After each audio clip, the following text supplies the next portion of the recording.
So, Josh, you and I have talked about Indian cinema offline plenty of times. I think at least it's come up a couple times. But what's interesting to me is you've been kind of much more at the forefront of this for a lot longer than I have. So I don't know, maybe we should have talked about something that's a little bit more... I don't know if this movie's that important to Indian cinema as a whole, but this is a fun movie, as it were. I don't know if... I mean, again, there's a lot of things that can be talked about in terms of the meaning and message of the movie as it applies to the Indian culture, which, I mean, again, there have been several movies. Badhai Do is another one that's very, again, kind of pushing the social message and pushing a kind of more progressive message. And I think that this movie is kind of in that camp of other Karan Johar films. But I'm kind of curious, before we talk about this movie specifically, tell the audience of the Culture Cast a little bit about your kind of experience with Indian cinema and how long you have been in the world of Indian cinema and what that means for you. Okay, yeah. I've been writing about Indian films for about 15 years now. I've been watching them for a little bit longer than that. My interest very quickly turned into to writing. A year or two after I started watching, I would just became insatiable and consumed a lot of films in those first couple of years, and just found it amazing that no one was talking about them. You didn't really hear anything about Indian films unless you were Indian back in whatever 2007, 2008, or before that even. Right. That I didn't know much about them at that point. There was like one place to go see them in North Texas for the longest time too. Yeah. That's the other thing that we kind of do share is, I would say, I probably left North Texas right as it was kind of becoming a thing. And now it's way more of a thing in North Texas than it ever was. But Fun Asia used to be it. That was it. You can go there, and now they have it at Cinemark. Cinemark's just showing Indian cinema. And not just not just Hindi language stuff, like Telugu, Tamil as well. Yeah, I mean the market has definitely expanded, and they've been trying to get some of those Indian dollars, the Indian film viewing dollars, which you can't blame them. I mean, the movies make money. So, writing turned into film programming at festivals, and that turned into festival consulting and strategy, which turned into marketing and sort of a sideline and distribution. And so I've got my finger in all those pies right now, trying to figure out how I can best support these films from this country that I've grown to love. And talking about them, writing about them, sharing them seems to be working pretty well. We've managed to get a couple of things, some recognition. So I'm happy about that. And for those in the audience that may not know, you worked directly with the marketing for Triple R, right? Yeah. I was a big thing you worked on, right?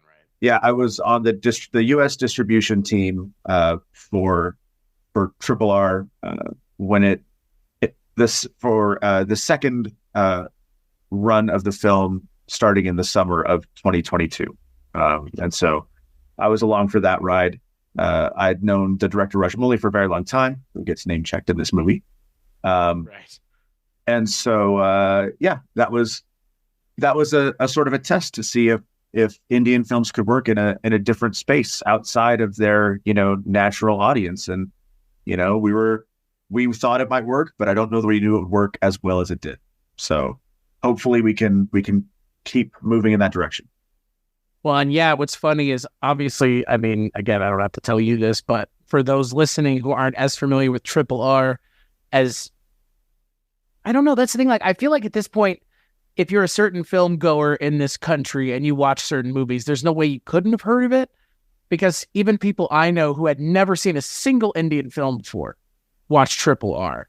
And I feel like that was a big part of it was the push on Netflix to make it like front and center on the front page of Netflix for people that were never watching anything close to that before, at least not in terms of international cinema. Like, I think international cinema is something that everyone in this country should be exposed to, but I don't think it necessarily is. But for some reason, and I'm sure you were obviously part of it, Triple R got pushed rather hard on Netflix. so that people would be exposed to it?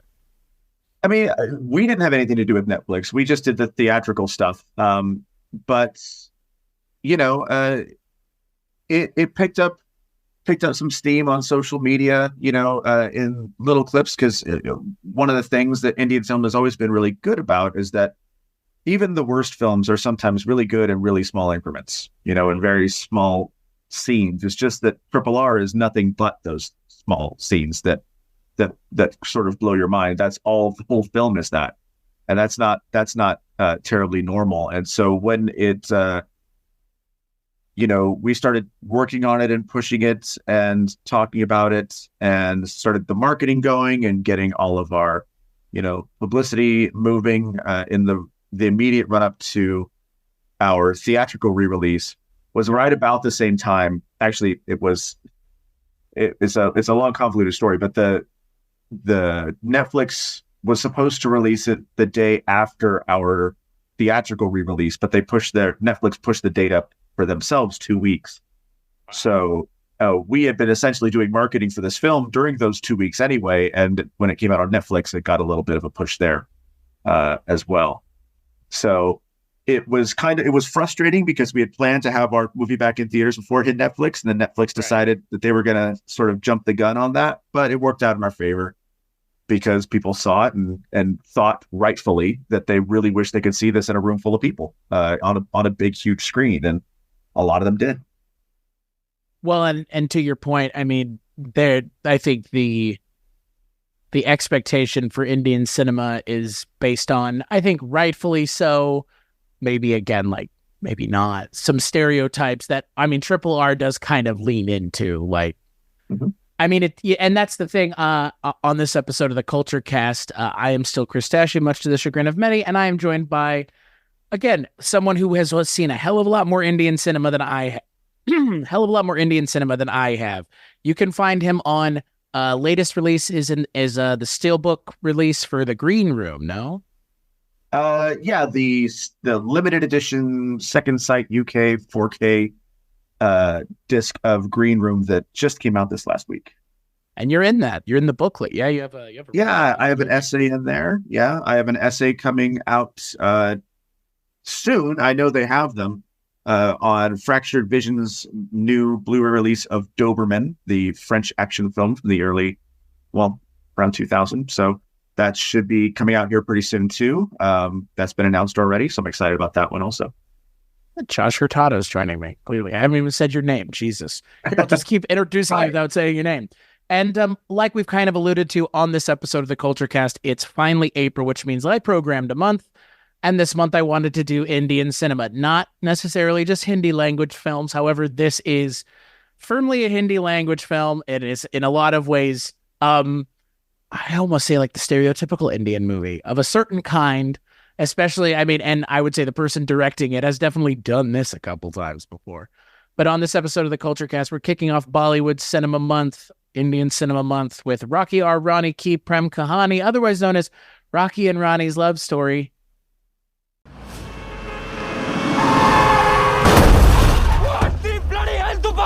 हाँ तो मैं कह रही हूँ गाड़ी रोक तूने सुना क्यों नहीं? पहले रैप कराइए मैंने फिल्म की से अच्छा बात कर रही है चुप कर बात कर रही है तेरे से कभी किसी और को क्यों नहीं बोलने देता है तू यार चुप कर रॉकी रंधावा दिस साइड यार आप तो मुझे फुल चेकआउट मार रहे हो No, I'm sorry. I didn't mean to objectify you. I was कोई ऑब्जेक्शन नहीं है जी ताड़ लो जितना ताड़ना देखने की चीज है बड़ी मेहनत से बनाई है जी ऑल नेचुरल नो स्टेरॉइड आज सुन आई बरेली में तो बीच बाजारी जब हुस्न दिखाने जाएगी रानी तुझे लगता है तू ही एजुकेटेड है ना प्रॉब्लम यही है तू ना मुझे डफर समझती है चल आज तू कुछ पूछ के देख गूगल के चीथड़े नहीं फाड़ दिए ना मेरा नाम भी रॉकी रंधावा नहीं है वेस्ट बंगाल इंडिया में किधर है वेस्ट में बट ऑब्वियो ईस्ट में है But ये ट्रिक क्वेश्चन था ये बात तो फोन पे भी हो सकती थी लेकिन फिर मैं तुम्हें चेकआउट कैसे बता पिघला के मारी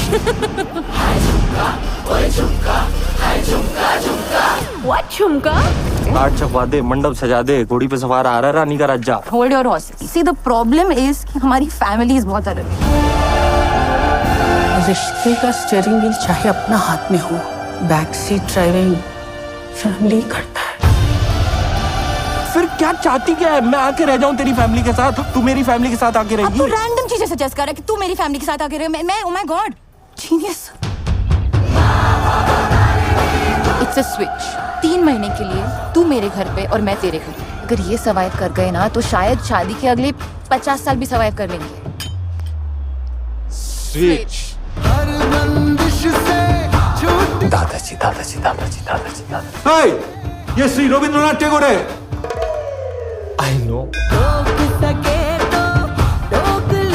मात्र 42% वोटिंग तो हमारा नेशनल ड्यूटी है सिटीजन्स। मैं तो वोट देना ही बंद कर दिया। मैं तो कहता हूँ आप भी बंद ही कर दो, क्या फायदा? शमीता तो है नहीं। शमीता कौन सी कॉन्स्टिट्यूंसी से है? Big boss.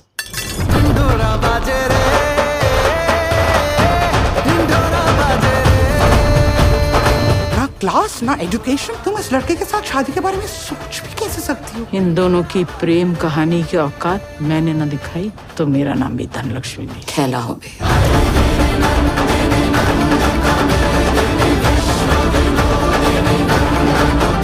और तू सही कहती है, हम दोनों बहुत अलग हैं और कितनी भी कोशिश कर लेना हमारे बीच के फर्क खत्म नहीं होंगे। फर्क तो खत्म नहीं होगी अगर ये रिश्ता खत्म हो चुका है रॉकी।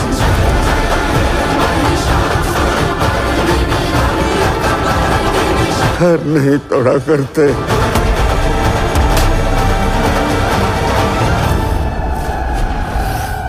वो आंटी कपड़ों के बारे में पूछ रहा था। लॉन्ड्री बेडरूम में जाके अपना कपड़ा निकालो, मैं आता हूँ। बेडरूम में जाकर अपना कपड़ा निकालो, मैं आता हूँ। गलत होगा आंटी, आप रानी मम्मी है। अरे बाबा, नहीं नहीं नहीं नहीं नहीं।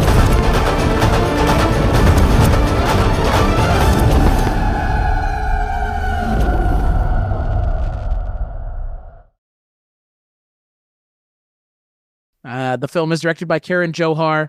It stars Dahar Mendra, Alia Bhatt, Ranveer Singh, and Jaya Bachchan. And if you can't tell, yes, the leads are Alia Bhatt and Ranveer Singh. Ranveer Singh plays the titular Rani, and Alia Bhatt plays the titular Rani. And the two of them fall in and out of love and have to, oh my God, have to prove to one another that they can live up to the standards of each other's family, along with unraveling a subplot of there's a lot going on here. It's very similar to a lot of other movies that Karan Johar has directed. So I'm going to kick it to you first, Josh. What did you think of RARKPK? Because that's probably how it's wanting to be referred to at this point. That's too many letters. I agree with you there. I really liked Rocky or Rani. It's I've kind of been lamenting the lack of films like this over the last several years. There's no shortage of romance films in Hindi cinema. I mean, there are plenty of those.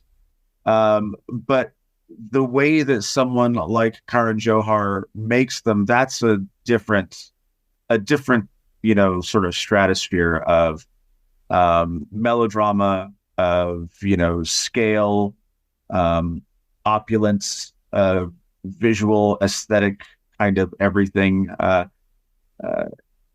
Characters are huge. Everything is big about the film, and it's really easy to do that poorly. But he has a pretty firm grasp on what the audience wants, and I think I'm a part of the audience that wants this. I really enjoyed this movie.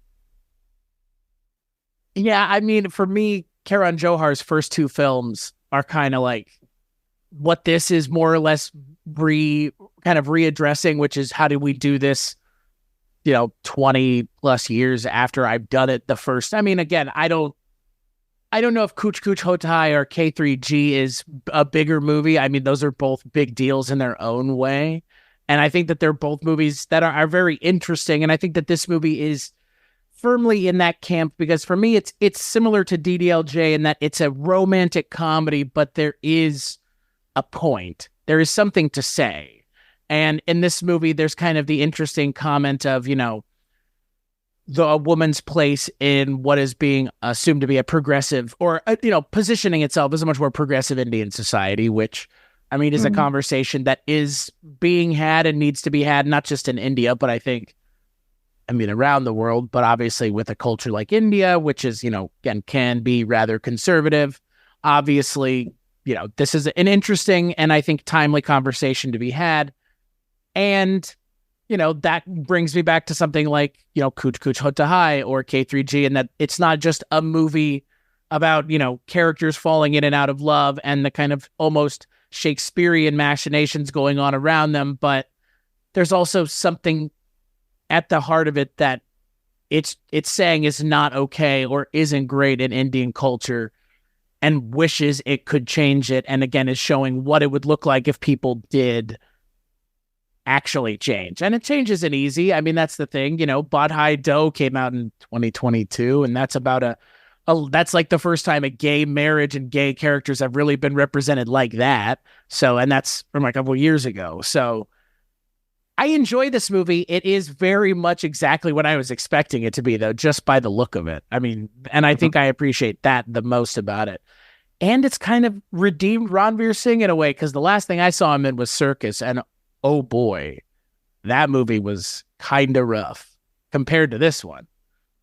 And Ranveer Singh is an interesting performer, an interesting actor. What you see in Rocky or Rani, as over the top as his character is, and we'll talk about the way his character acts. That's basically his public persona in general. It's not just in the film. And so, right. If you ever see him doing interviews or on red carpets or anything like that, he's always dressed in some outlandish thing. He's always kind of going over the top, very, very demonstrative with his physicality all the time, right. To the point where it's kind of exhausting. And I don't particularly enjoy his public persona.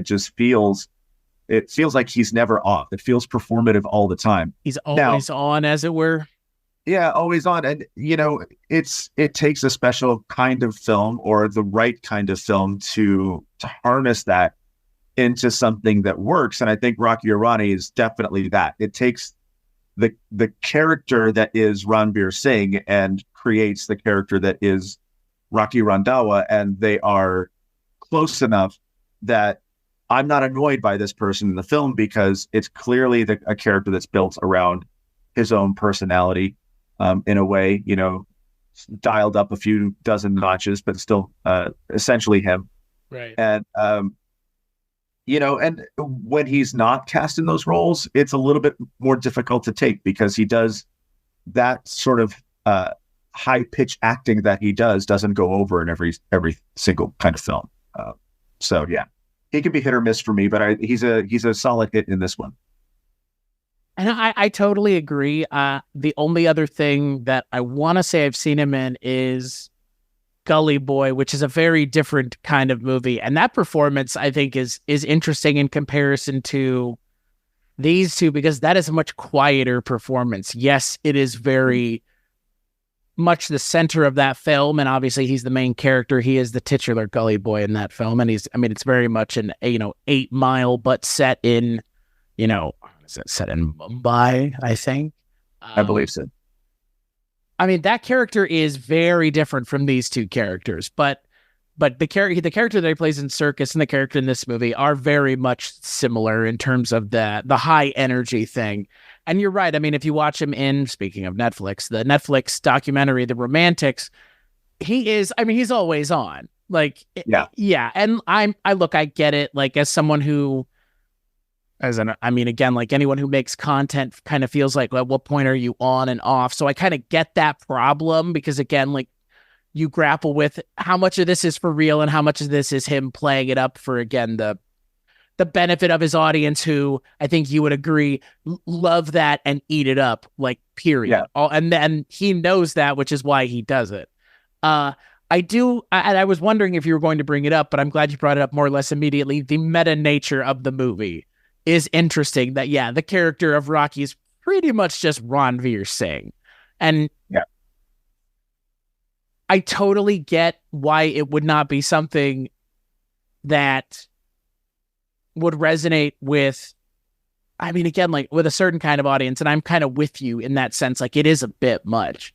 But I think here it is obviously, like, we know that this is a problem. And it's essentially being addressed immediately in the movie that this guy's a ding dong, and they need to he needs to transform in the movie as much as, again, like the person in real life maybe needs to, or again, maybe I don't think that there is a reality here that this isn't a thing that he's aware of. I think he just leans into it.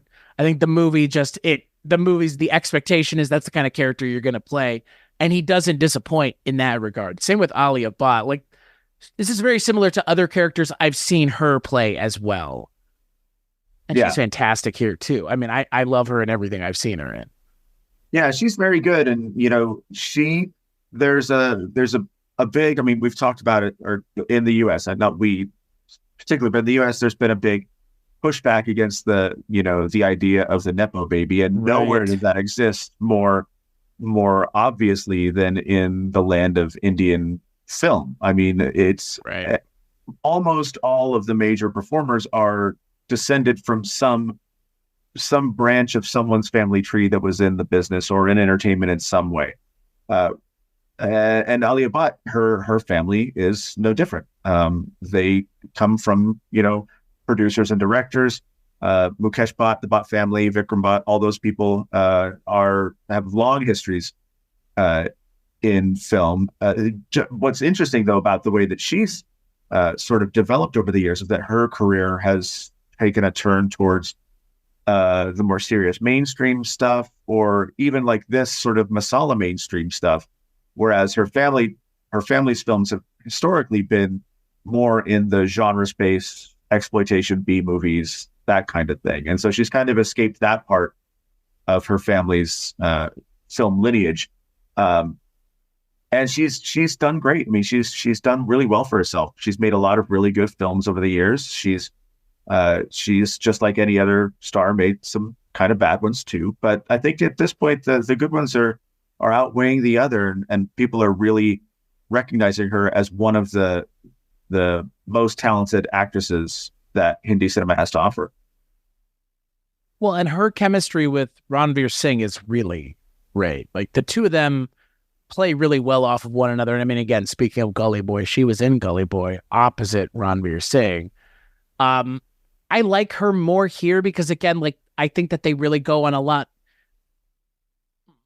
they go on a further journey as characters together. And in Gully Boy, I don't necessarily remember her character getting an arc as much as, his does in that movie. But in this movie, they both get a pretty interesting arc as characters, because he starts out as very much like a ding-dong. And by the end of the movie, I would say he's as close to being in touch with his feelings and reality as any character can be in any one of these movies. I mean, again, to the same point where like a Shah Rukh Khan and DDLJ gets to, where it's like, all right, he understands everything and he's ready now. And that Ranveer Singh character gets there, and it's believable, which again, I think, to your point, like, is a credit to how good the two of them are as actors, because she really is if anything, he's her equal. I think that what she's being given is a little bit more interesting because in a lot of ways, the female perspective in the Indian movies is not always the one that we're getting. If not, they're just being sidelined completely, which we've talked about a lot on Bollywood Cinema Club, where sometimes the writing for the female characters is a little lacking. And I would say it is far from lacking in this movie. Oh, no. And I think that's one thing that definitely Karan Johar's films do well, is they treat their female characters with the respect that they deserve. Most of the characters in this film that are worth a shit are women, exactly, that are given any kind of story at all. She's great. We did mention her off the top, but Shabana Azmi is another very talented old school actress who's been working for decades and doing really, really great stuff. She plays a woman who had a brief fling with Dharmendra in their younger years, who is reconnected with in order to help him regain his memory. And it gets messy in terms of his own current marriage, which is not great to begin with. But like all of the main 5 or 6 characters all have, tremendous CVs. They go back years. Right. Dharmendra and and Jaya Bachchan were both in Sholay together. They weren't partnered up in that one. Jaya was partnered with her soon-to-be husband, Amitabh Bachchan, Right. and Dharmendra was paired up with Hema Malini.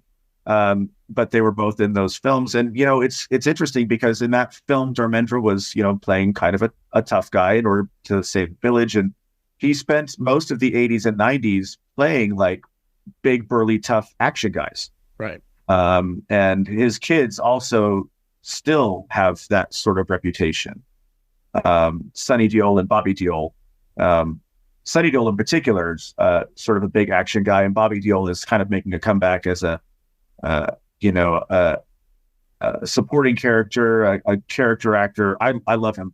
And Dharmendra has to sort of pull way back in this because he's essentially comatose the entire film, or Right. in a catatonic state for most of the film.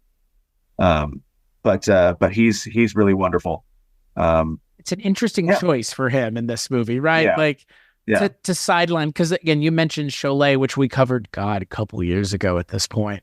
And like, it's interesting because this is such a different role for him. It's such a, again, like out of the way. I mean, Jaya Bachchan has more going on in the movie than he does. And I mean, again, she's playing a character very similar to other characters she's played, because she's in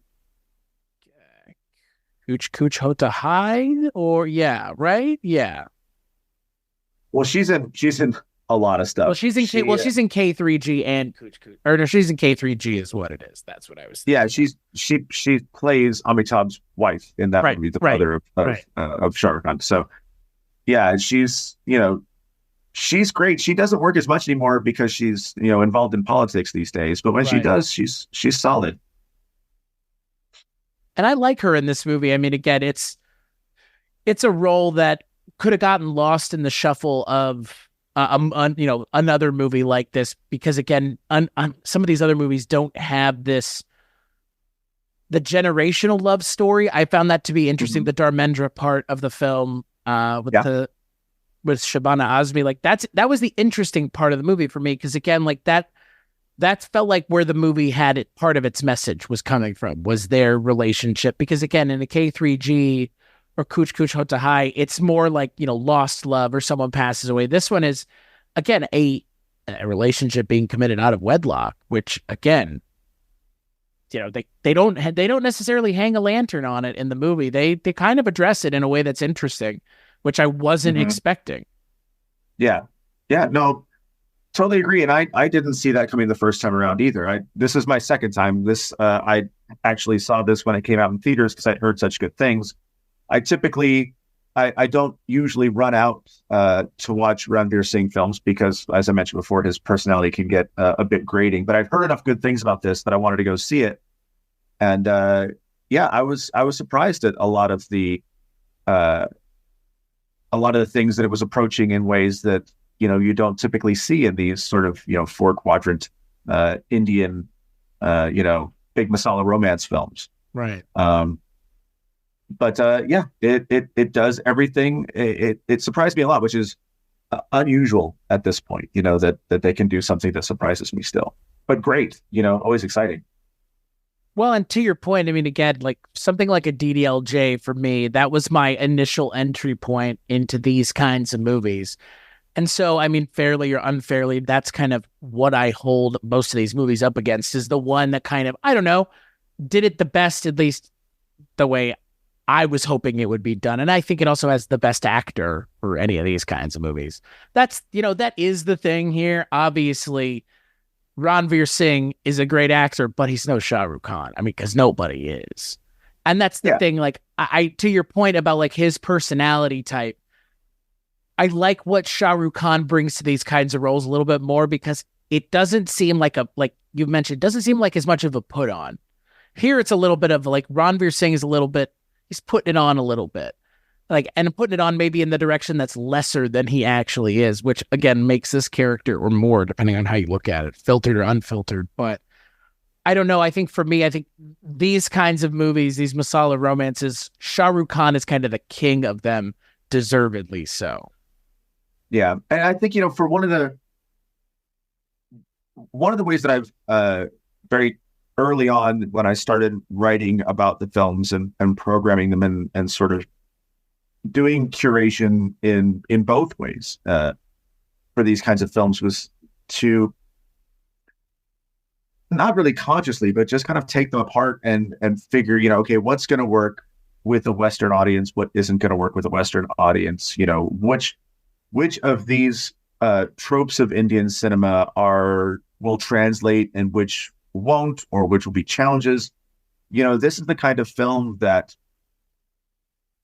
if it's your very first Indian film going into it, I don't think it's right, an ideal launch point. Because there is a little bit of inside baseball going on with the film. There are a lot of references to other films throughout, which is not uncommon because cinema in India is not just a pastime; it's an obsession, and so everyone is expected to understand certain elements that crop in from other films. They're expected to know when someone whistles a certain tune that it comes from this movie, as happens at this certain point in this film. And if you are unaware of that, those things can be a little bit alienating. Not always. There are times where it happens and you just kind of understand that something is going on and you just but it moves so fast. One of the prime examples of that is a film like Om Shanti Om, which I know for a lot of people. You took the words right out of my mouth. Yeah, for a lot of people, it was sort of an entry point. For me, it was an entry point, was Om Shanti Om. And what really, when I first saw it all those years ago, 15, 16 years ago, was, it was just the everything, was the atmosphere of the whole thing that really took me in. And I had the vague feeling that like I was missing stuff, but it was all moving so fast and it was so entertaining that I just didn't care. Right. And in the years since, I've come to understand a lot, not all, not anywhere near all, but a lot of the references in that film and in other films. And so it's just comes with time. People my age that are living in India have been watching these films for 45 years. I've been watching them for 15, so I've had a lot of catching up to do. They're not ingrained in, they're not in my bones like they are with those people. But I work really hard to try and get there, and I still miss things all the time. But there are certain things about this particular film that could be a little bit alienating, but they're still kind of sweet. There's one particular segment of the plot that if you don't understand exactly what's happening, it gets a little bit confusing. And I think it's at the very, very end of the film, or near the end of the film, when there's a song and dance sequence that if you don't understand the original reference points and that they come from other places, it can be a little bit discombobulating. Talking about the Devdas song part? Yeah, the Devdas song. And it's not the only time that Devdas is mentioned. When they go to his friend's wedding and Rani's father's invited up to dance, which turns into this horrible fiasco. He asks for her family is Bengali. Devdas is a book by a Bengali author. It's been adapted in the Bengali language back in the 50s, and the one that people in the West are more familiar with is the one from 2002, which is the Hindi language version. And so when he goes to when he asks for a song to dance to, they offer him something from Devdas because that's just what people in the Hindi belt understand of Bengali culture is Devdas, right. but not the Bengali version of Devdas, their version of Devdas. And so you kind of see him shrug it off, like, okay, if that's all you got, like if that's all you know about Bengali, then just sure, I'll do that, So there's this culture clash that goes between her family and his family that is more than just, the idea in the film is that his family is this very prosperous family who owns a candy company or a sweets company that is just massively influential and successful, and they're very, very wealthy. and her family is this very sort of academically inclined, artistically inclined family from Bengali family that has moved to Delhi, so that Rani can work at this TV station. Right.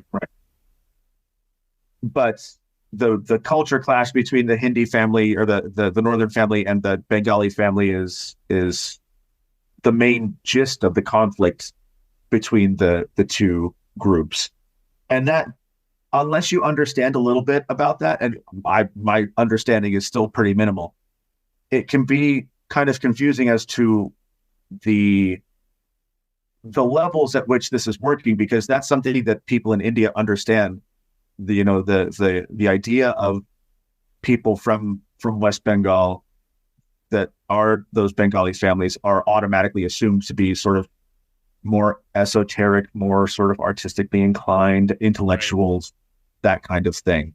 And that's what her family is, and if you don't know that about the cultures in India, then it just feels like this family is just kind of sitting here. They're just a bunch of nerds, Right.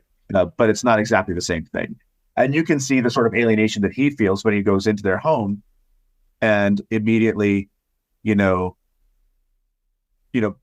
points at a portrait of Rabindranath Tagore and asks if that's their grandfather. Like, no, it's the greatest author in all of, contemporary Indian literature. Right.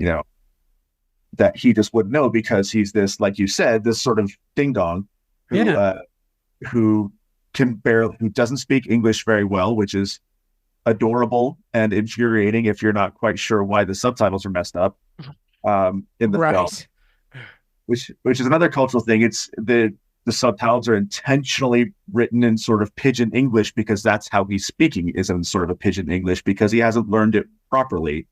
He's just sort of, you can tell, picked it up from TV and picked it up from social media the best he can. And so everything he says is just not quite right. Right. He wasn't educated in that way. There's a lot going on.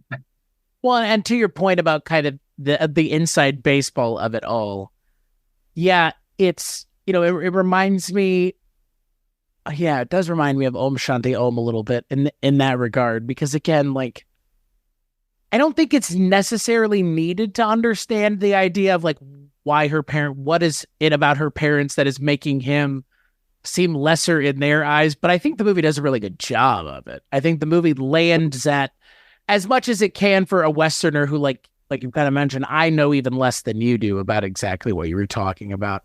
But it did kind of come through and make sense once I did a little bit of the additional legwork, because, it doesn't necessarily make sense initially why they're all laughing at him when he's performing that song. And then, the scene, I think the scene afterwards does a really good job of explaining it, at least in as much as the movie can. Or at least as much as the movie's interested in doing. Because that's the thing, the Ranveer Singh character and the Alia Bhatt character, they're the kind of the movie's like differing mouthpieces at any one point.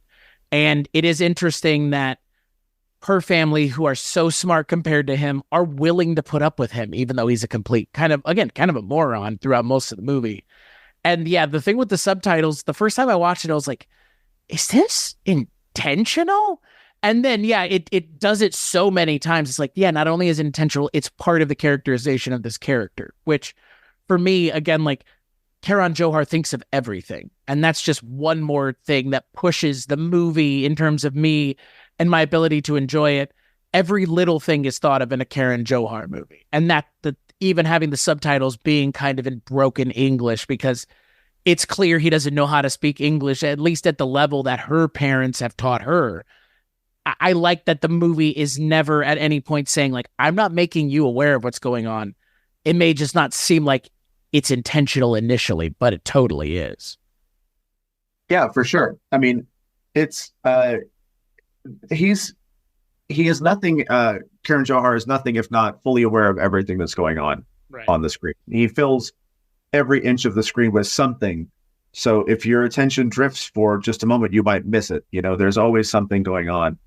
And it's I think the characterization between the two lovers in the film is it's believable because at first, just like, Rani is sort of, she's laughing at him the first time she meets him when he comes to her office to try and see if this person that his catatonic grandfather is pining for is actually the woman, her grandmother. And he goes to meet her in her office at this TV station. She laughs at him. She laughs at him, the second he leaves. She thinks he's ridiculous, which he is. And she doesn't take him at all seriously. So it's kind of, you're starting at a point where it doesn't feel like there's romance in the cards for these two because they are so different. But, we get to know the people beneath the facades that each of them have put up as the film goes on. And so it becomes more believable, and then things get complicated. There are several twists. When I was watching it the first time, there are twists later in the film that I would have certainly expected that really, really work in the film's favor. There's lots to enjoy here. Well, and that's, to your point, the movie it's not all, again, told in a way that, I don't know, I don't think the movie needed to have twists, but I think that those twists later in the film do help kind of make it feel different and interesting, and again, not just like every other one of these movies, which it could have just fallen into that camp of it's a masala romance just being told with 2023, 2022 conventions. And it doesn't feel like that. It feels like the movie is really trying to pick apart the expectations of people now in terms of what it means to bring a partner to your family. Should your partner have to change for your family? Should your family even expect that they're going to? And what does all of that mean? And it's interesting to see that in an Indian movie, because I don't think in a lot of ways American movies are even having this conversation. Not this specific one. This has kind of fallen by the wayside, because when I think of romantic comedy dramas in American cinema, they tend to not have this generational component to it that feeds into the main story. Oftentimes it's just, the entire movie is what's the movie with Steve Martin and Alec Baldwin, where it's like, they're older and it's Meryl Streep's. Well, it's like an older romance. This is no, there's a lot of components here, but they all factor into and play into the main story, which is these two people falling in love. Which, to your point, the facade that they've created is fueled by these people who we get to see what their problems are, and they go on somewhat of a journey as well.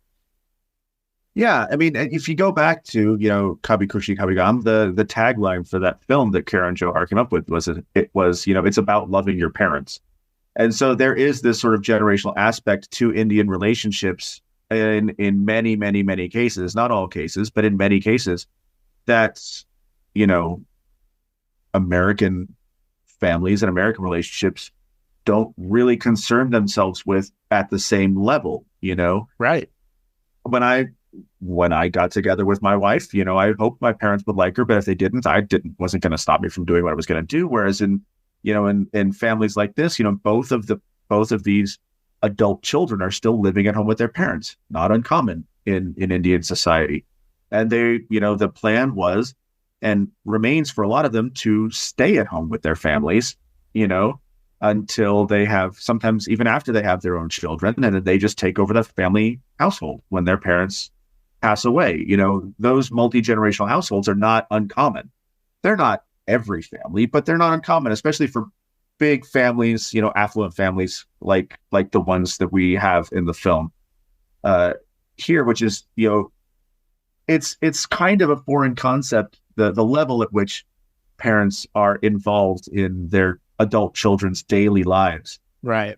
Which happens a lot. In Kabhi Khushi Kabhie Gham, it happened, it happens. It happens. Yeah, it happens in a lot of films over there because it's reflective of the society. And what this film does is that it understands that, yes, that is a thing that can happen. And that is a thing that is a part of Indian society. And it's not necessarily a part it's not an archaic part of Indian society. It's just a part of Indian society. And that these kinds of relationships, and the kind of progressiveness this film is moving the Indian family tours can coexist with those older traditions. It just takes a little bit of flexibility on their part, which is kind of where all the conflict comes in, is trying to encourage these people to be flexible. Right. And what's interesting is I would say that in a lot of these masala romances, that is ultimately the point, is the flexibility of the society and the culture that these things are contained within. Because again, to speak of the kind of conservative nature of Indian culture, I mean, again, in our society, it is looked upon very differently with a child living at home in their 30s. It's sure. If anything, it's viewed negatively. Or you live in your mom and dad's basement. I mean, that's kind of always the flippant aside that one would say to someone. But yeah, here it's not only acceptable, it's kind of expected in a lot of ways. And I think that it's interesting that the movie, like you said, it kind of says not only is it important, but other things, like it's important to be cognizant of what your family wants and how you are representing their legacy. But at the same time, like you mentioned with your own personal life, similarly with my wife, if her parents had said no, I don't think that changes my decision. And I don't know if it would change my wife's thoughts on being married to me anymore if something similarly happened to you. Like, that's the other direction that this story kind of goes, which is, we don't think this person is right for you. And what are you going to do about that if we say no? And again, in this story, they kind of push and pull, tug a back and forth on what does that mean. And I like where the film kind of ends up with that story. But at the same time, this kind of generational expectations are really, I don't know if they're ever not going to be in these kinds of Indian movies. Unless they get to a point where it's just everything is progressive. But I mean, again, I would assume it's probably more progressive now than it ever has been, just based on the way things are. Yeah, and I don't think that it's, I don't know that it's incompatible with being progressive in any way. Those ideals can still certainly work. What I think is very interesting, and I mean, it's probably a bigger word than is necessary for this, but what is kind of noble about the film is that it has those conversations out loud. Right. There is the conversation like that they have very blatantly in the middle of the film, where they kind of decide they're going to be together, and then they have to, they get into an argument about who's going to move in with whose family. That sort of leads into the second half of the film's, the conceit of the drama. But Rani is not conceding that, oh, well, just because we get married, I will automatically move into your parents' house because that's what's expected of us. Why don't you consider moving into my house? What if I don't want to leave my family, even though that's what's kind of expected of Indian women, is to leave their family and move in with their husbands' families. And so, that discussion doesn't happen in that way very often. Like I said, and then that leads into the second half, where she gets the great idea of them switching households and seeing if they can, survive for 3 months with the other's family, which, everyone learns a bunch of, lovely lessons about what it means to be a good person and, why someone is the way they are and all that sort of stuff. It gets a little bit hokey here and there, but, not in a terrible way. I mean, again, like in my mind, it's similar to all these other movies we've been talking about. There's like a Shakespearean level of drama to all of this, right? And that's where I think for me, and you've kind of alluded to it, like the hokiness of it, the contrived nature of the story, is them trying to really operate at like an elevated, I mean, it's high concept, right? Like, oh, you're going to go stay with their family and you're going to insert yourself into their lives and we're all going to learn that we need to grow together. Like, yoy, right? Like, I mean, like it is kind of groan inducing because that is far from how reality works, but using the filmic language and filmic conventions, this is how this works all the time is, you inserted yourself into their lives and you changed them irrevocably. Like, Jesus Christ, really, movie? But I mean, there's something about it that, again, like Indian cinema just kind of revels in the fact that it's operating at this high of, peak human emotions. It's operating with the broadest of strokes, which I appreciate. I mean, again, I think you get a lot of interesting performances from the actors when you're asking them to just go big for the most part. Like, just don't leave anything on the table. Go as big as you can. And I think everybody, for the most part, is going big in this movie. Maybe not loud, but they understand exactly what this movie is expecting from all of them, because they're all playing very much elevated versions of these kinds of characters. Yeah, and probably the only characters in the film who are really grounded would be Shabana Azmi and Dharmendra and their relationships. Those two characters, for the most part, are really the only ones who are playing real people, right? I think, and that's required, because they're kind of apart from Rocky and Rani, who are going back and forth constantly. They are the emotional core of the film, and they're the reason for this whole thing to come together in the first place. And they end up in the climax. Spoiler, when Dharmendra passes away towards the end of the film, it's part of the conflict of the film is that this woman who fell in love with him 40 something years ago and had never stopped thinking about him, and he about her, and she wanted to attend his funeral rites, but his wife, who has never shown an ounce of love for anyone in the film, refuses her, or tries to refuse her entry to the funeral site. She's the only one who is consistently throughout the film acting like a real person. Real person with real emotions, that's not like playing some kind of game to do something or trying to manipulate someone or impress someone. She just found this guy that she fell in love with, and she wants to spend whatever time they both have, getting to know each other as best they can. And I like that aspect of the film.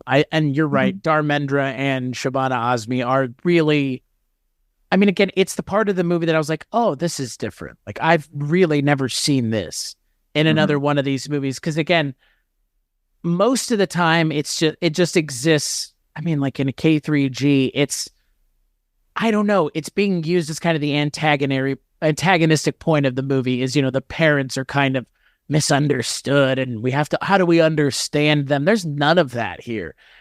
We understand these characters. It's just what they want is kind of not, I mean, again, acceptable in Indian culture, but I mean, again, stepping out on your significant other with someone else, I don't think is acceptable in any culture, best I can tell. Right. And obviously, like, that's the big kind of cultural sticking point of the movie is, what does it mean in a conservative society to step out on your significant other with someone else? And how does that affect you and the rest of your family down the road if that were to ever come out?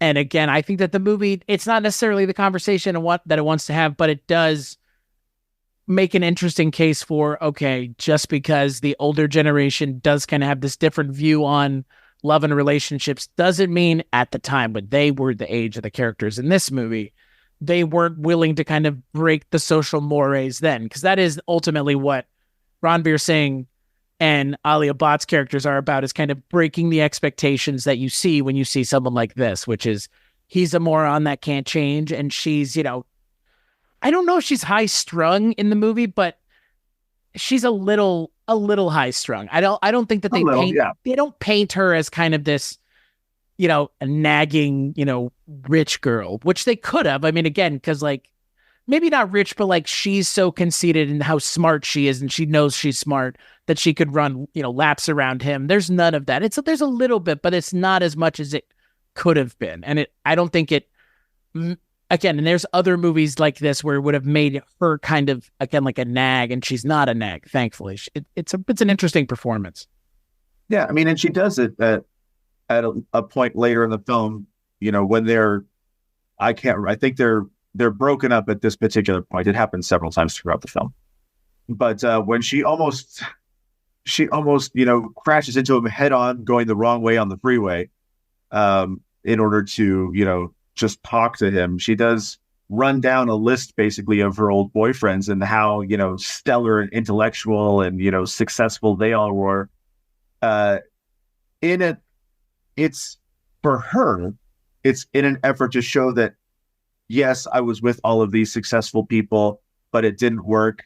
But I really want you, even though you are not this. But, I can imagine being on the receiving end of that, being him like, okay, so you're just going to tell me about all these, awesome people that you were with, and now I'm the dumbass that you're stuck with now. Right. Like it sounds different going out of one person and coming into the other person's ears, Right. And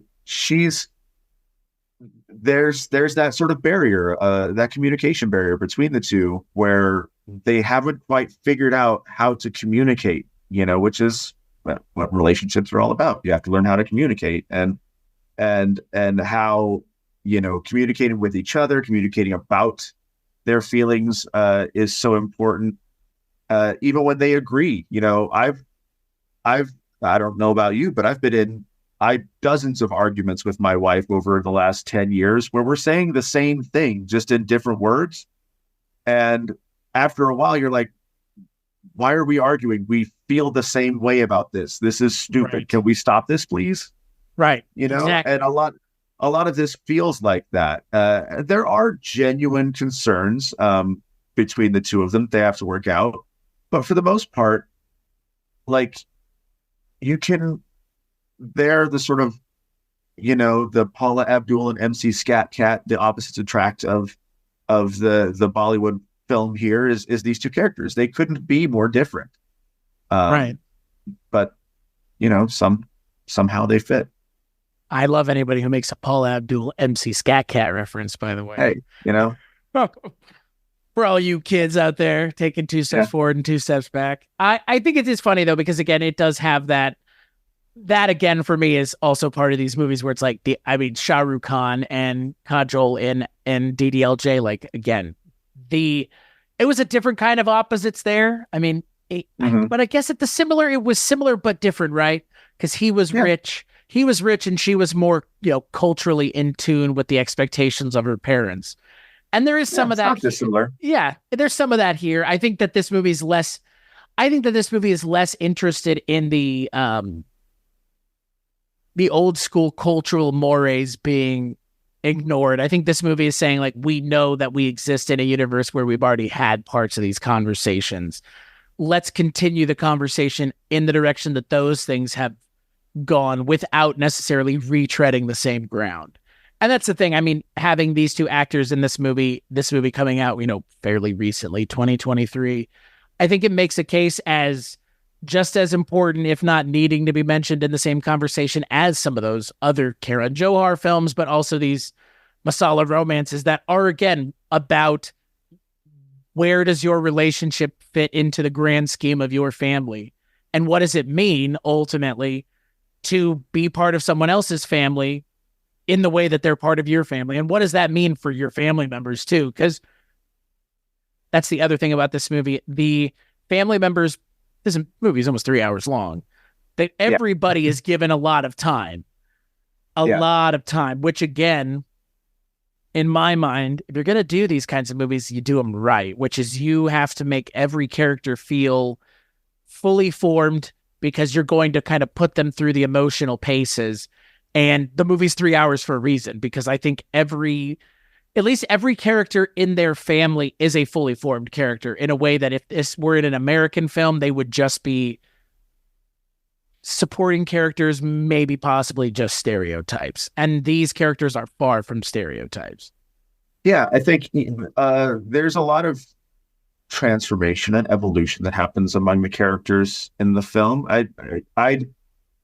The only character I feel like, and I could be wrong in my memory of this, but there's the only one character that really doesn't do much evolving at all is Tijori, Rocky's father.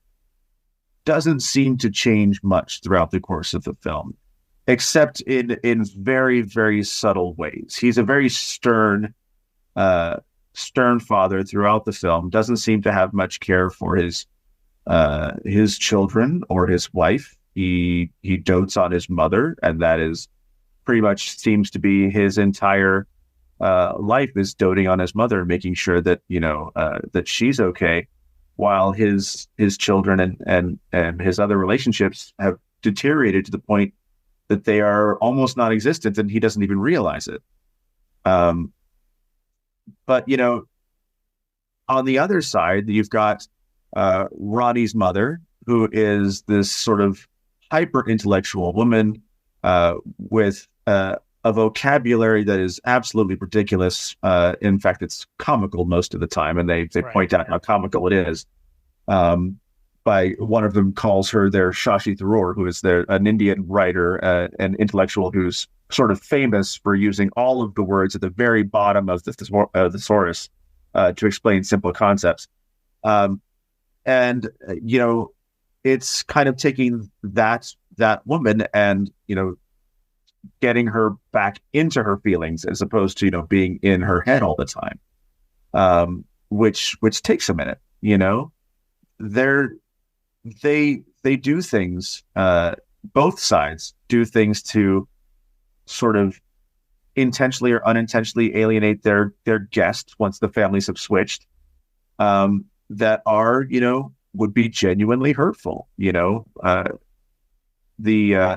The way that Rani's family treats Rocky as this sort of big dumb galoot, sort of stomping around, and then at the same time Rocky's grandmother just keeps trying to beat Rani down into being this subservient, quote unquote traditional Indian Hindu wife, and it doesn't work for either of them. It's highlighting the archaic nature of both sets of families. There's not one that's better than the other. It's just that they are, they have to learn that the world is different now, it's made very clear and very obvious on numerous occasions. The most obvious probably being segments in which Rocky's family is at a board meeting for their company, who has an ad that is not going over well because it's all about how women should be serving their men sweets at all times and should never stop cooking. That they point out in the board meeting, it worked very well in the 80s, so why should we change it?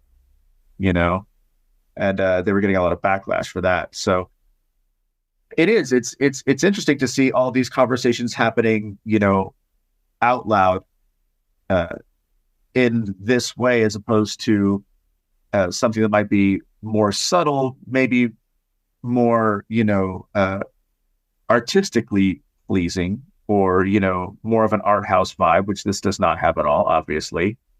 But sometimes, you have those conversations in common language, they're going to reach, more people. Right. Well, and you kind of mentioned the not subtlety of the movie's style. We kind of haven't mentioned the musical numbers, but I found the musical numbers to be rather charming. I mean, again, they fit perfectly within this kind of movie and what I expect from it. They didn't necessarily break the mold, as it were. But I think there were a couple fun songs, and, Ranveer Singh and Alia Bhatt are two pretty good people to lead a musical number. To your point about Ranveer Singh's personality, it comes through in the musical numbers. That's for sure. He definitely has a flair for the dramatic in a way that they definitely take advantage of in this movie over and over again in the musical numbers. Oh yeah, for sure. I mean, if nothing else, his wardrobe in the film is immaculate. is something else. But he has, I won't put him on the same level because I just can't, but he has a similar feel in those moments to someone like Shah Rukh Khan, who, Shah Rukh Khan is not the best technical dancer in the world. He'll tell you that himself. What he does have is enthusiasm for everything that he's doing. So if you watch, he's getting a little bit older now, so he's stepped it down a little bit. But if you go back into the early 2000s or late 90s, he's thrown himself all over the place, and making up for what he may lack in technical skill with the kind of enthusiasm that really sells the moves. And I think Ranveer does something similar. He may not be the best technical dancer, but he's in it. He's in it to win it, which says a lot and can really cover up small flaws. He's not someone like a Hrithik Roshan who can do anything he wants with his body. Hrithik Roshan is an incredible dancer, but he acquits himself well. And Alia Bhatt, same. I mean, a lot of these musical numbers though are his numbers. I mean, the first one that opens over the opening credits is all him. It's a song about how awesome he is. Right. Literally. Yeah, which is fun. Like it's a fun disco set, not disco set musical numbers in Hindi films these days. So it's good to see one of those. But Alia Bhatt does well also, even when she's just sort of following his lead. Well, and to your point, I mean, again, I think there is something to be said for the theatricality to Ranveer Singh, because he knows what they're expecting of him, and I think he nails it. And yeah, I mean, look, the other thing about Ranveer Singh and Alia Bhatt are they're gorgeous human beings, right? I mean, that's the other thing, right? They're pretty people, and so they look great when they're on the side of a snow-swept mountain singing together. They look great together. So that's the other thing. It's always nice to see, again, the people making these movies go, oh yeah, we know that the camera likes to linger on them, and we're going to let it linger a little bit. And for me, that's just another one of those things about Indian cinema that I love. It's like, we're not going to stray away from what we know works, and also what we kind of know you expect, which is, pretty people being pretty, doing things together that, again, are maybe moving the conversation in a interesting direction, or at least in a positive direction. And that's the thing. This movie has a message, but it also has moments where you're just watching two beautiful people walk through the forest together. So yeah, I mean, the film comments on that. It's from the very beginning. When Rocky meets Rani at her office, one of the first things she says is, "Did you forget to button your shirt?" Or mentions how he doesn't because there's literally one button at the very bottom of his shirt buttoned, and that's it. And he's obviously freshly waxed, oiled up chest is there, and it's there pretty much the entire film. Like, right. Buttons just don't seem to work on his body. And they don't ever shy away from that, because, if I looked like that, I probably wouldn't even bother with the shirt in the first place. Right. Fair. I mean, again, like they you know what you're going to get when you get Ranveer Singh is what it feels like. And this movie does not stray away from that. And in something like Circus, where that's all it was, versus this, where it not only knows that, but kind of is playing with your expectations too. And the movie's playing with your expectations, but he is as well. I don't know. I mean, I'm here for it. This movie, for me, lived up to the expectations. I had heard pretty much nothing but good things about it for the last almost a year now, because the movie's been out almost a year. And I mean, yeah, I think it kind of makes a case for being mentioned in the conversation of Karan Johar's other movies like these, and some of the big ones of this specific genre in Indian cinema, which I think Indian cinema does these kinds of movies better than any cinema on the planet. Like the romantic comedy, I think Indian cinema has that nailed down, period. Yeah, and a lot of those are going to be, Dharma Films, Karan Johar's company, Yash Raj Films. Those companies kind of have a monopoly on the big versions of this, right? Like this is a big film. You've got what we talked about earlier with Kabhi Khushi Kabhie Gham, those kinds of big overly emotional films.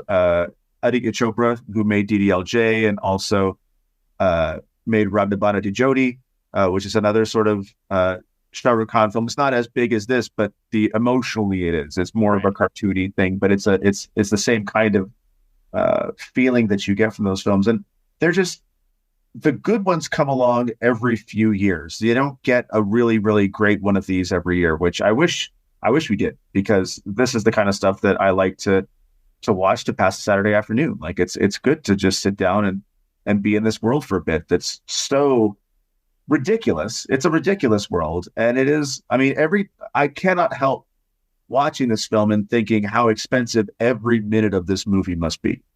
because there's never a subtle moment. There's never a frame of film that is not art directed to, to the nth degree. I mean, and I remember seeing in the theater, the credits start to play at the end. Rocky and Ronnie get married. It's after the story, really. It's essentially a tag on the film as their wedding. And I remember being in the theater and the wedding starts playing and the wedding plays over the credits, and the audience was leaving my theater. And I was like, this was really expensive. You guys should watch this. Like, this cost them a lot of money, to put this wedding together. That doesn't look cheap, because there are dozens and dozens of extras, and a lot of the things is like with Indian films, especially films like this with these giant dance numbers, those aren't just extras. Those are talented, skilled performers performing a choreographed dance that took a lot of time to figure out. They have very expensive choreographers. If you didn't notice, at least one of the choreographers for the film was Farah Khan, who did direct Om Shanti Om and directed Happy New Year and Made in Na and those other films. So like, there's the part of me that wants to stay in the theater through the credits just because, these people worked hard and blah, blah. But there's also like this final sequence of the wedding was just, it's insane. Like the level of detail that goes into it, and the fact that the people in the theater were so accustomed to it, they're like, oh yeah, it's just another song. We're going to go home. We're going to beat the traffic or whatever, but you can't make a film on that scale very often, unless you are someone like Karan Johar, Aditya Chopra, Rajamouli, there are Sanjay Leela Bhansali, who's, who made Devdas and who made, Bajra Mastani, who made Gangubai Kathiawadi, like all of these big films. There are a few filmmakers who kind of have the clout to say, well, I want to do this gigantic thing. And then, the producers will just throw money at them to get it done. Right. And Karan Johar being one of those producers can kind of throw that money at himself. Well, and I like how you mentioned people leaving during the wedding scene, because I was like, this is going on for a while. Like this is going on for, I don't know if I need to see this, but there's a couple shots where I'm like, Jesus Christ, like, come on. Like I think it must be a drone shot or a crane shot. I'm assuming it's a drone shot at the end of the movie that essentially the movie fades to black. That's like, I assume that's what happens, but movie, you don't have to show me. Oh, you're going to show me, because that's the expectation, to the point where, like you mentioned, people are like, I've seen this a million times before. It's like, I mean, you kind of have. Like, most of the movies we've just talked about end with a wedding scene. If not, the next scene you would see would be the wedding scene. Right. I mean, did I need to see it though? I don't know. Karan Johar thought I did, clearly. I think it's less that whether or not he thought we need to see it as he wanted to show it. He just wanted to flex a bit. It adds to the heightened emotions of it. I think I said this maybe a long time ago, but action movies are to John Woo like romance movies are to Indian cinema. Like they're in a lot of ways, like it's operating at peak that genre. And like I said, I don't think any filmmakers are doing this kind of genre better than Indian filmmakers. Like there's something that they can get. The level of emotions that they get out of the actors is just, it's different. And I think people in India are also expecting everything to be really heightened, maybe even to a point where outsiders would call it like a level of melancholy we're not used to. But it doesn't bother me, because I find it to be really interesting that it's just like, we're painting with very broad strokes here. But the broadest of strokes, again, can be entertaining when every character is essentially just, there's not any one small character. Everybody's just big, and it's watching these big personalities bump around one another in a very kind of small room, as it were. Well, the thing is that when American films do try to incorporate big performances like this, they typically are as, comedic relief. Right. Characters like this would be jokes. Like this would be a comedy if it were made with similar performances in America. This would have been a comedy film, right? Ron Singh would have been played by Chris Hemsworth. Like you could see that, pretty. And one of the things that I've noticed, going back to talking about Triple R, one of the things that was a reaction that we got from a lot of people, both in terms of fans and filmmakers and people in the industry that we sort of ran into along the way that saw the film and would talk to us about it, was that people outside of India who had never seen films like this just kind of thought that this level of performance, this level of heightened drama and melodrama just didn't exist anymore. Like they kind of forgotten that you could make movies like that. Yeah. And so I actually had a brief conversation. When I was at South by Southwest a couple of weeks ago, I was seated to watch a film a few minutes early with Simon Barrett, who is a writer who was one of the co-writers of the new Godzilla movie, Godzilla X Kong. And he was talking to me about how he had seen Triple R and was kind of reminded about, why can't we do this? Why can't we do this big emotional thing? Why can't we do these big action set pieces that are ridiculous but in an earnest way? And this may just be him sucking up to me or whatever. I don't know why he would want to do that. But he was saying that like after he saw this, he kind of went back to Adam Wingard, the director, was like, we got to step it up. Like this is the bar is here now. The bar is at this level after Triple R. In order to, if we're going to show people new things, we have to meet or exceed this bar. And that, for action, I've heard people talk about action that way with that film in particular, but I don't see anybody taking up the challenge as far as melodrama and romance goes when it comes to Indian films, because I just, how do you beat it? Like they've been perfecting this formula for 100 years.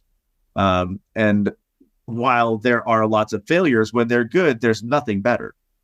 Right. Literally. I would agree with you 100%. I would love for someone to point me at a romantic comedy that is as good as DDLJ is in every single moment of the film. And that, again, features two actors who are operating at peak performance. And this is, in the first third of their career, if not the first quarter of their career, that it still holds up, 30 plus, almost 30 plus years later. But to your point that they're still making these kinds of movies and they still have an impact is the most surprising part, because you would have thought people would have gotten sick of this kind of movie, because in our country, they did get sick of this kind of movie very quickly. And I think you kind of mentioned it, and I've, said it a million times on this show, and I'm glad you said it before I got to it. Cinema in India is not just something that people do on the weekend like it is here. It's a whole thing. Yeah. It's an entire day. They put the goddamn intermission there for a reason, because it is an event, and the expectation is everybody's going to be entertained. Everybody's going to there's going to be something for everybody. And this movie, similarly to the other movies we've talked about, is like that. And there is a little bit of everything for everybody, but at the same time, it is this specific kind of movie being made in the 21st century. And what does that movie look like? What does it mean to make a movie like that once all these other movies have already been made? So, yeah, I would rather only, if I'm going to watch romantic comedy, I'm going to watch an Indian film. That's the way that's where I'm at now, because are they the most realistic characters? No. Is it the most unconvoluted settings? No. But the emotions and the heights that they're operating at are just, there's, like you said, nobody is doing that as good, if anybody is even coming close. So yeah, they're big for a reason, and nothing is as big as Indian romantic films in American cinema. And even the smaller ones are still, like, the emotions are big, and the stories are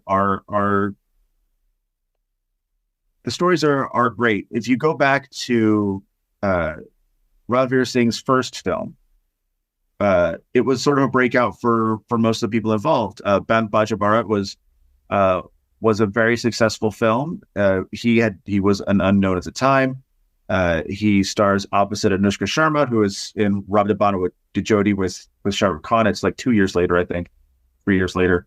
And it's a pretty small story. Like, there are two people who run a wedding band business, and they sleep together, then have to figure out whether or not that's going to mean anything in their lives. Like, that's they have to decide whether or not they actually want to be together, if it was just a one night thing. And that's not an uncommon setup for like a Hollywood romantic comedy. Like there's a million of those. But the way it's treated is just different. The setting is unique. The emotions are heightened. It's, they can do this on all levels. I just get especially excited when they crank it up to 11, in films like this. Well, and I think, this movie doesn't have the action hook that Triple R does, because Triple R's action hook is just, it's too good to be ignored. I mean, so much of the hook of that movie really is like some of those scenes in the movie that are just like, I've never seen anything like this before or since. And this movie doesn't have those kinds of hooks, but it has, it has a self-aware hook of, we're this kind of movie being made right now, and we need to address, 30, 40, 50, 60, 70, 80, 100 years of history of these kinds of movies in our movie. Because like you said, some of it is just, there are some ways to watch this movie that neither one of us will ever really be able to understand, unfortunately. And and it's unfortunate, but we can appreciate it to the best of our abilities, which is, I mean, again, you've been doing it a lot longer than I have, but we're both clearly seeing the same things, which is, this is something that just doesn't exist like this anymore here. Yeah. And to your point about someone like Simon Barrett seeing that, I'm glad to know that there are people in the industry who are seeing these things, because that gives me a little bit more hope for bringing a level of spectacle back to these kinds of movies that I think needs to be there. Because again, when you can just make one of these movies very pedestrian, like so many American films have been made, or Western films, when something like this comes out and it's really taking to task those kinds of movies and doing something different, it's like, well, why aren't they doing that here? Why are we doing that here? Oh, because we're not pushing ourselves, or the audience doesn't expect it. I mean, I don't think there's any one right answer, but I'm glad that we have, live in a time and a place where we can get easy access to these movies. Because look, this is on Amazon Prime. If you're a Prime, if you have Prime with Amazon, you have access to this movie. And 10 years ago, that definitely would not have been the case. I mean, there's still so many movies that I would love to talk about that are going to be impossible to talk about because there are no subtitled English versions. I mean, and that's a lot of these movies. So the fact that we're talking about this movie, which is readily available on Prime Video, I think is a good sign that I think hopefully maybe the conversation is getting a little bit more culturally diverse in terms of the kinds of movies people are willing and wanting to expose themselves to. Yeah. It's the globalization of these big corporations has a lot of negatives, but access to, culture from other places is fortunately not one of them. Like, Amazon has a ton of Indian content, just an absolute ton. Netflix has quite a bit also. Netflix is probably better at getting it in front of people's eyeballs than Amazon is, because Amazon, if nothing else, they have a ton of content, but it's not really user friendly. It's hard to find stuff if you're not specifically looking for it on Amazon, which can be tricky. A lot of people probably have no idea that Hulu has a huge selection of Indian films, just absolutely massive. They do. That, if you weren't specifically looking for them and very careful to spell them correctly when you're searching, you would never, ever know. There's just a ton of stuff there. Even Tubi has a decent selection of Indian films. Like, Sholay's on there most of the time, and a bunch of other stuff. So it's available, but it's a matter of pushing it in front of people and saying, here, you're gonna like this, try this, And there's also the fact, you do have to convince someone to sit down for 3 hours in front of a single movie, which is even for me sometimes is a bit of a challenge to like. Well, I could watch 2 movies or 8 TV shows in that time. So you got to figure out where my priorities are for that exact moment. But, curation is part of it. I'm working on a couple of projects now to help get more eyeballs on those films and hopefully raise the profile of this stuff and, make it so that it's not the exception that something breaks out Right. it becomes more commonplace, and that people are looking to these films as something that is both commercially viable, that is aesthetically pleasing, that is, entertaining, because they are all those things, and I there's definitely room to grow. There's definitely room for the Indian film market to grow beyond its traditional audience. And, I'm kind of hoping that it happens fairly soon. In our lifetimes. Yeah. Yeah. I'm with you. I mean, again, I think we're probably in a day and age now where watching a movie with subtitles isn't that big of a deal. And, that kind of crowing point, I think maybe is getting more and more by the wayside. But yeah, I think to your point, just getting people in front of these movies is really, I mean, again, I think they kind of speak for themselves in a lot of ways. Would it be better if maybe they were, had audio English translation? I don't know. I'm not a huge fan of that, dubbing and, dubbing English over these movies where the entire performance is in Hindi. I'm not a huge fan of that. I haven't been a huge fan of that in manga or, anime or anything else. And I think that something is lost with a translated version as opposed to just reading the subtitles. Yeah.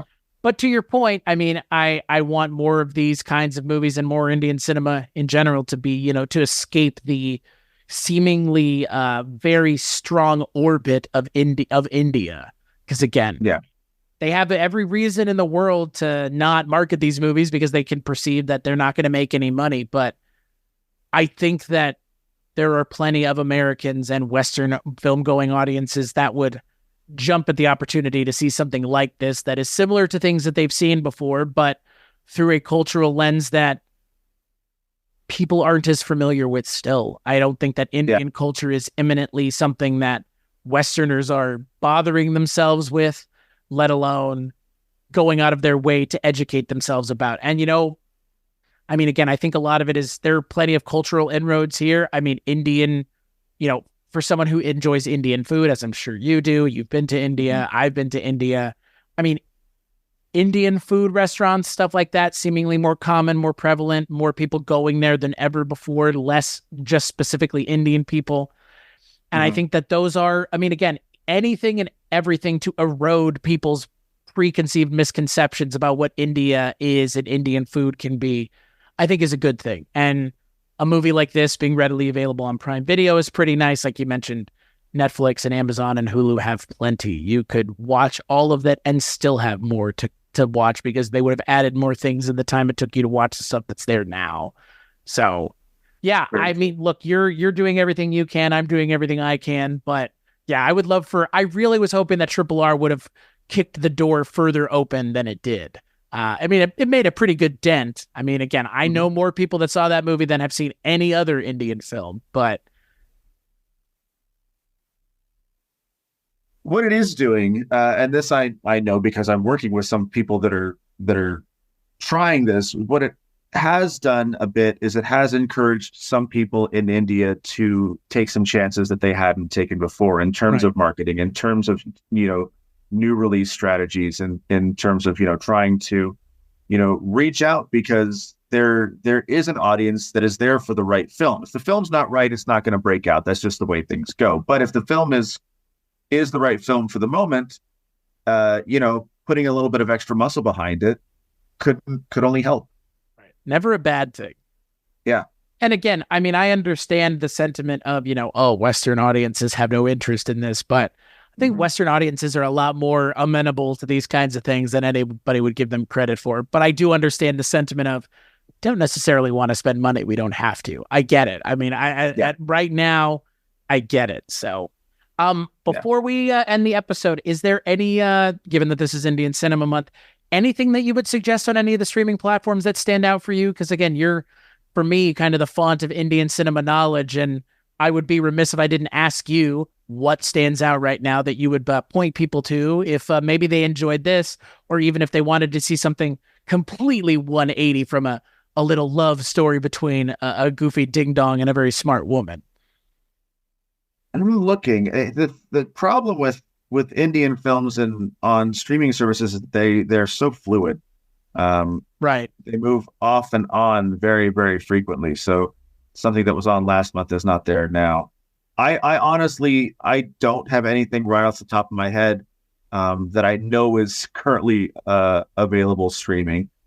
There was one that was a pretty interesting film that came out earlier this year from a filmmaker who I am very fond of, called Malakotai Valaiban. That was made by the director Lijo Jose Pellicer, who, if anybody saw Jallikattu a few years ago, that was his film about an escaped bull in a small Kerala village. That was a really excellent film. We showed it at Fantastic Fest. It showed at the Toronto International Film Festival. So that's Malakotai Valaiban is excellent. That's on Hulu. Again, you have to look that one up and figure out how to spell it. So sorry about that. And then there is his other previous film, which I think is also very good, which is called Like a Summer Dream, I believe is the English title. That one's on Netflix. And that one is about a man from Kerala, so Malayali, who speaks Malayalam, who stumbles into a village in Tamil Nadu and all of a sudden can speak the language and knows all of the people. It's sort of like a magical realist fantasy about this guy wandering into a town. It's very, very, very well made. It's a really excellent film that I really, really liked. There's a thriller on Netflix called Nayatu, another Malayalam film. Lots of Malayalam films I'm really digging right now. Nayatu is a crime thriller. That's like the segment of Indian cinema I'm least familiar with is Malayalam. Like for me, it's like kind of unknown area. Yeah, I'm finding a lot of like the really, really interesting things are happening there right now. You know, they don't do as much of this type of film like the Rocky or Rani. There's a little bit of that, but a lot of them are more sort of experimental or willing to take more chances. So those are all good. Minal Murali, another Malayalam film, is a superhero movie that Netflix produced that's really, really good. I think it's probably the first or one of the first superhero films from Kerala that did really well a couple of years ago. There's no end of Indian films on the streaming platforms. I don't know. Is Om Shanti Om still on Netflix? It was there for a minute. It was when we recorded the episode on it. It was on Netflix. It still is. So if you have not seen that, please go watch that. It's one of my absolute favorite movies. It's a fun one. I like Om Shanti Om a lot. I think we recorded the episode on that last year in 2023 for Bollywood Cinema, so it'll come out sometime this year. That's a good one. I mean, I think for me, I'm partial to Shah Rukh Khan. He's, I mean, for me at least, and Hrithik Roshan is a close second. K3G, you get both of them. Yeah, right, exactly. I mean, K3G is great, but I still I think gravitates towards DDLJ a little bit more because I don't know. DDLJ is just kind of a perfect movie. I think it's so good in so many ways that other things try to live up to. But yeah, I think to your point, definitely poking around online streaming services is something that if you're a fan of these kinds of movies, or if you are amenable to the idea of kind of doing further research, streaming platforms kind of make it easy. They have spots for these things. I mean, tracking down a specific thing, to your point, can be kind of a pain in the ass if you're not exactly sure how to spell it, but we have Google. You can get there, folks. And I mean, again, I know The Office is great, watching it for the umpteenth time, but these kinds of movies, I think, are, for me, the future of cinema, because they're keeping cinema exciting and they're making movies that are uniquely their own thing in a way that, I mean, again, so much of everything we watch now that comes out of this country feels very samey. And look, there's samey movies coming out of India, just like there is anything else. I just think it's a broad enough place where you can go into different pockets and see very specific things being done that are a lot more interesting than rather uniform filmmaking landscape that we have here. Tend to follow certain kinds of trends. So very true. Final thoughts on Rocky or Rani? You can always find Iga also. Iga's amazing. I had never seen anything like Iga before. That might be the craziest Indian cinema film I've ever seen. Like, that might be one of the craziest movies. I know. Yeah, that's my baby. So I want everyone to go see that. I love how that movie is your baby, because like it kind of feels like a perfect movie to be the champion of. Like, it's such a weird ass movie in the best way. I remember showing the trailer to people and them just being like, is this for real? Like, oh yeah, it's for real. And it's a lot more endearing than it has any right to be. It's, I don't know. Iga is one of those movies where I'm really excited for the episode to run on that, but it'll be another 6 months probably. Iga, I mean, I don't know. Iga's just, I'm with you. Like, if you watch any Indian cinema, just go watch Iga, frankly. Like, and if you don't like what you're seeing there, maybe I can't help you. Like, Yeah, exactly. I don't know if I can help you really. So final thoughts on Rocky or Rani? Rocky or Rani, Prem Kahaani is it's a lot of fun. It's the kind of big Bollywood romance that I really enjoy. That, like I mentioned many times, we don't get as often as we probably should. If you're a fan of romantic films and you've never seen an Indian film, this is not a bad place to start there. We talked about a lot of different Indian romance films, but this one it feels very contemporary. It feels very of the current day, and I think it does it in a way that isn't as preachy as it could have been, because there's a lot of concepts in here that are very topical to the current social situations and political situations, and it could have been very preachy, but it manages to handle everything with a pretty deft hand, and I really, really enjoyed it. No, I'm right there with you. I mean, again, I didn't know what to expect other than it's a pretty well-made movie, and it's got Ranveer Singh and Ali Abad in it. But I mean, to your point, yeah, this is I think for me, the movie lived up to the expectations that I had, for sure, and kind of everything I'd heard about it. And yeah, I mean, look, I think this is now the best thing I've seen Ranveer Singh in so far. Mm-hmm. I haven't seen as many of his movies as I would like, but in terms of the best performance that he's done, I think this is better than in Circus. Maybe, I mean, again, Gully Boy is a very different kind of movie. And movie's not even in the same sphere as Gully Boy, but I like what they have Ranveer Singh doing in this kind of movie, because I think his personality and the character that he is seemingly in real life, I think it meshes well with what this movie's expectations are. So yeah, no, I'm really glad I finally sat down and watched it, and I'm glad that you and I were able to talk about it. So we'll take a break, and we'll play a couple ads, and we'll play a preview for the next Culture Cast.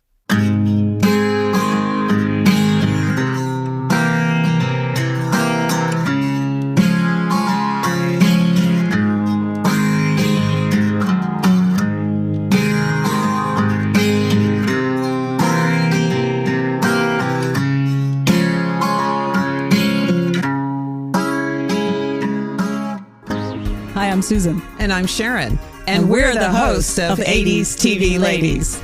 Check us out wherever you find your favorite podcasts. And please like and follow us on Facebook, Instagram, and Twitter at 80s TV Ladies. You can find interviews and exclusive behind-the-scenes content on all of your favorite 80s TV ladies. 80s TV Ladies is the place to go. Please join us. Hi, this is HP from Noise Junkies. And this is Father Malone from Dark Destinations. Please join us as we examine one of the greatest sitcoms in television history, Taxi, on Night Mr. Walters, a Taxi podcast. Good night, Mr. Walters.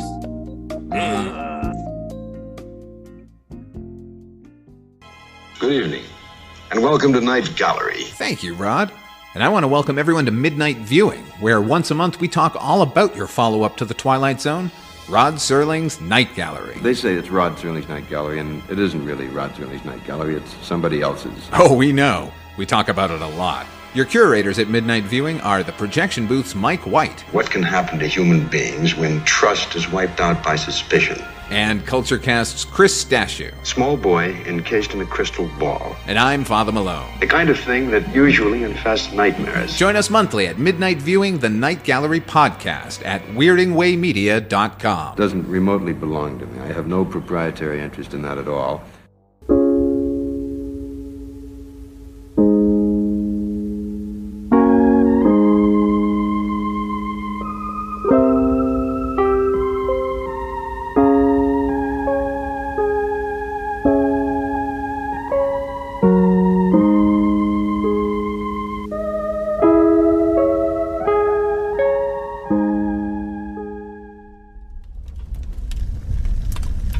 खातिर मेरा इंतकाम लेना मेरे भाई से,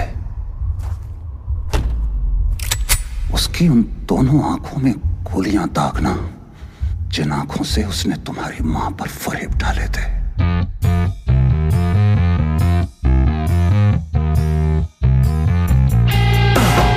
चले ही चले दिए से चले रहे सारी जिंदगी, वरना तू भी डिसअपियर हो जाएगा अपने बाप की तरह। मैं खुद के अपने भाई गायब है कई महीनों से। डिसअपियर्ड लोगों की बीवियां आधी बेवा कहलाती हैं यहाँ, हाफ विडोज। एक फूंक से मियां सब उड़ गया धुआं, वो जो सांस की एक फांस थी वो निकल गई जो खराश थी। I've loved you more than my life. वो खलिश गई। माँ जब झूठ बोले ना नहीं अच्छी लगती। दिल की दर्द सुनो तो है, दिमाग की तुम्हें नहीं, जान लो कि जान दो। मैं रहूं कि मैं नहीं, बदला